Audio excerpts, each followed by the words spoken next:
The Federal Road Safety Corps is set to impound escort vehicles attached to persons who are not authorized or entitled to them. The Commandant General of the FRSC, Mr. Boboye Oyeyemi, says the Corps will work with the police to apprehend private individuals who are not allowed to use sirens and escorts. He describes the act as lawlessness and abuse of freedom of movement. Most of these convoys we are seeing, they are not even government officials. I think it's an abuse of freedom of movement and co. And there must be a stop to this. Most of them are not entitled to siren, to put a flash on their vehicles. And I think it's part of the lawlessness we are talking about. I will work with the Inspector General of Police and ensure that we put a stop to this. The regulation is very clear as per those who are entitled to have escort in the first instance. Number two, the law, FRSC Act is very clear. Those who are entitled to use siren and flashers, all this are supposed to be documented. So you cannot just buy a vehicle, a pickup, and put flasher and siren and just put some guys there wearing suit and be blowing siren. But that is an act of lawlessness. And the law does not allow this. And I think we must put a stop into this in 2020. So let me just say that all those who are not entitled to use siren, flashers, escorts, and they're abusing this, they should stop it because those vehicles will be impounded this year, and we make sure we work with the IG and get them prosecuted. We have a case at Enugu in which a pastor, with his convoy, assaulted a pastor at the Four Corner. He's not entitled to a convoy, to an escort. So, and you can see, we've seen a lot of abuse, and we've taken this up with the appropriate authority, and I think this year we're going to be very drastic. In Lagos, the State Commissioner of Police, Hakeem Odumosu, has also been speaking on some illegal activities of vehicle owners in the state. Just like the FRSC Commandant General, the state police boss is warning those who cover their plate numbers to stop such act, as the command has now put in place a task force to checkmate offenders. Vehicles should not be on the road without being properly registered. We must follow this. So not only one plate number in the front, without one behind, or only one in behind, not in the front. We are going to impound this and make justice in accordance with the law. We shall be moving out with mobile courts and with the press on this. As we are arresting you, the mobile court is doing justice and we are bringing it into members of the public. So that I won't say they came to pick the vehicle in your compound. So it is a crime preventive strategy. And we are appealing to members of the public to cooperate with us on this. Register your plate number, including the bullion vans. They are not exempted because they are vehicles moving on the highways. Bullion vans must not operate without plate number. They are vehicles. So all of them now, the arms of the law will remain to bear on them.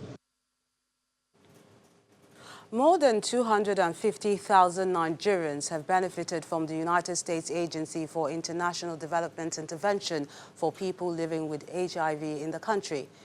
USAID Mission Director Stephen Hakeem, who was speaking at an event to mark the end of his intervention for vulnerable persons in Abuja, explains that the program has provided treatment and healthcare services as well as skills development for vulnerable persons.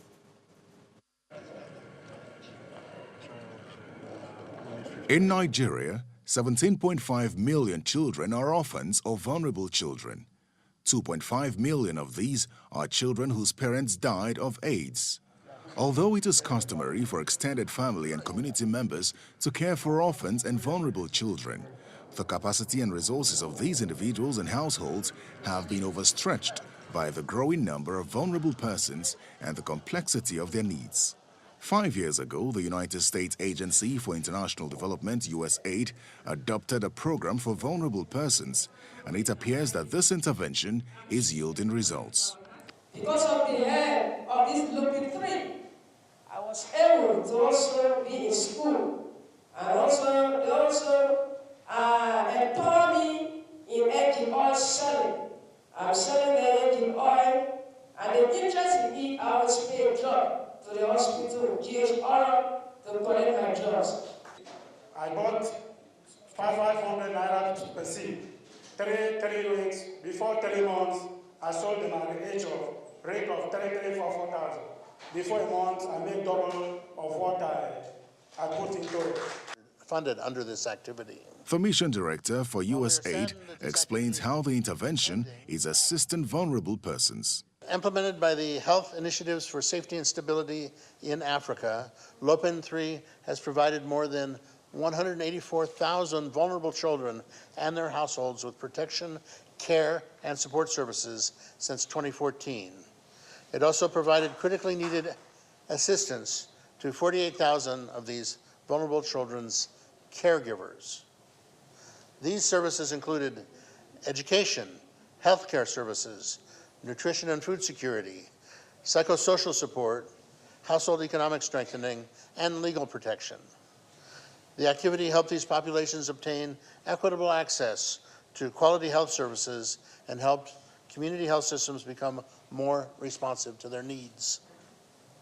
5 states, namely Akwa Ibom, Cross River, Ebonyi, Adamawa, and Kano states, benefited from the program.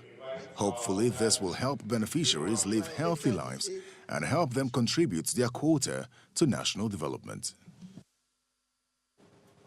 The Benue State government is footing the medical bills of some patients selected from 3 major hospitals in the state to the tune of 5 million naira.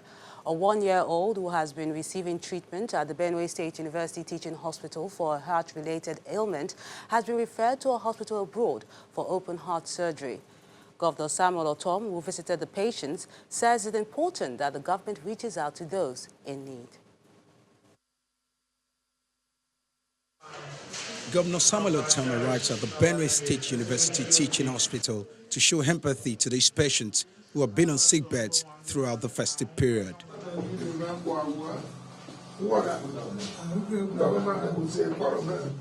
He moves from one word to the other, offering words of encouragement, but as he leaves, the case of little Verse Asa, a patient with a heart disease, got his attention.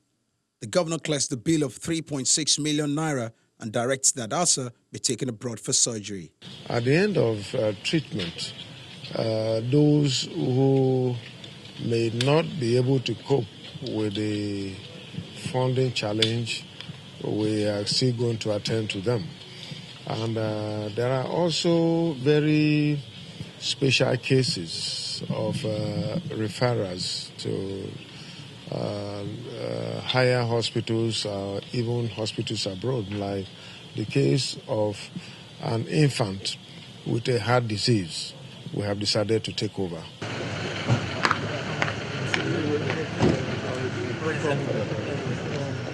The governor then visited patients at the Bishop Murray Hospital, operated by the Catholic Church. Your governor is here to take on you.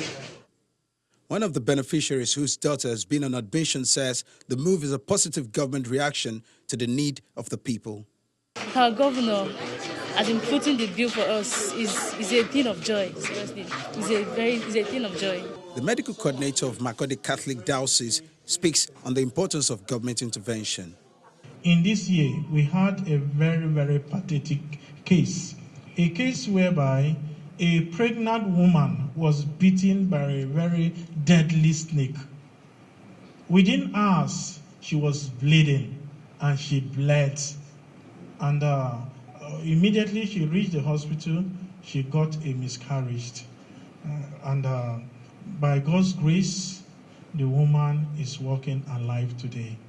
Many family members who were around during the visits described the government gesture as a positive response to the difficulty they faced this period, urging the government not to relent on its efforts of reaching out to those in need. An august visitor was at the NSC today. Bissy has that and other stories on Business News. Banking, so easy, so simple. Dial *894# now to experience it. You first, First Bank.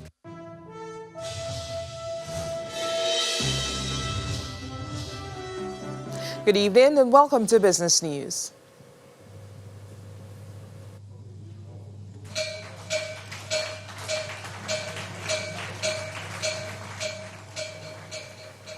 Now, that's the sound of the closing gong of the Nigerian Stock Exchange today, rung by the United States Consul General to Nigeria, Ms. Claire Perangelo, signifying the close of the trading session for the day. While highlighting some of the contributions of the NSC to Nigeria's economic environment, Ms. Perangelo, who was accompanied by her team at the U.S. consulate, hints that the country remains a major driver for successful economic development around Africa. Let me just compliment you as one of Nigeria's premier institutions who is playing such an important role in the Nigerian economy, and that you are promoting corporate accountability and transparency. You're promoting good policies. You're teaching people how to invest safely and smartly. You're helping facilitate the rise of the Nigerian economy. And the challenges it faces Nigeria in the next 5 or 10 years are huge. But your role is going to be critical in creating wealth, in creating economic development, in creating jobs. And your success is Nigeria's success. A successful stock exchange is a vote of confidence for Nigeria. So let me just say we are honored to be here, and we applaud your effort and your work. And we recognize your contribution to Nigeria's economic development because for us, Nigeria is so key. Nigeria must succeed for Africa to succeed. The Central Bank of Nigeria says it will retain the 65% minimum loan-to-deposit ratio in the interim, following reports that the policy has helped increase lending to the economy by the commercial lenders. The CBN, in a circular signed by its director, Banking Supervision, Ahmed Abdullahi, mentioned that it has noticed remarkable increase in the size of grow credit by the deposit money banks to customers. Earlier reports by some media had suggested that the LDR threshold could be raised to 70% by the end of 2019. But the financial market regulator explains that it would continue to monitor compliance, review market development, and make further alterations in the LDR as it deems appropriate. Over now to Cross River, where the state governor, Professor Ben Ayade, has signed the state's 2020 appropriation bill into law with an assurance of more job creation for indigents. Governor Ayade explains that 82% or 911.4 billion naira of the budget is for capital expenditure, while 18% or 188.74 billion naira is for recurrent expenditure. And we head straight to the stock market today, which recorded its largest increase since May the 28th, 2019, following increased investor appetite for high-value stocks such as Dangote Cement, MTN Nigeria, and other major components across the key 5 sectors of the NSE. Edidiong Iwang tells us more.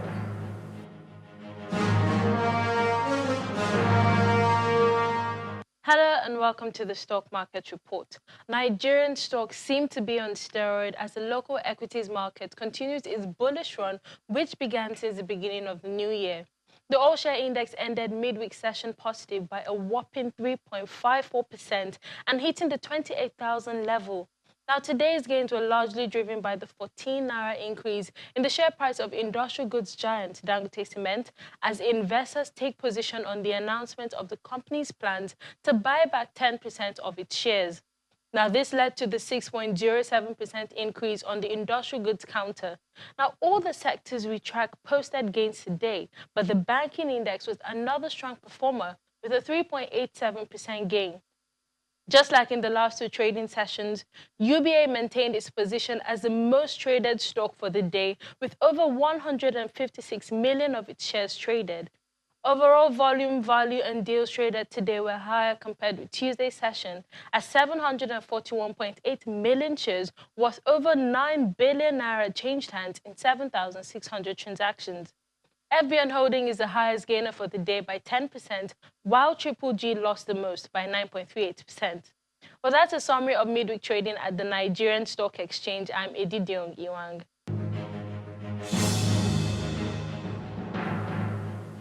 Thanks, Eddie. Meanwhile, it's a mixed end for global markets performance as tensions between the United States and Iran appear to be simmering down after Tehran's missile retaliation on U.S. air base in Iraq. Now, here are some of the closing figures for Wednesday.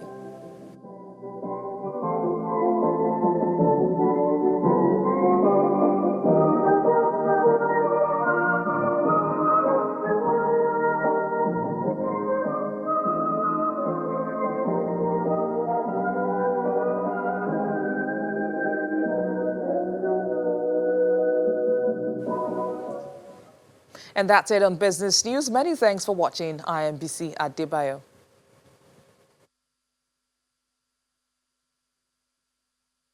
Banking so easy, so simple. Dial star 894 hash now to experience it. You first, First Bank. Many thanks, BC.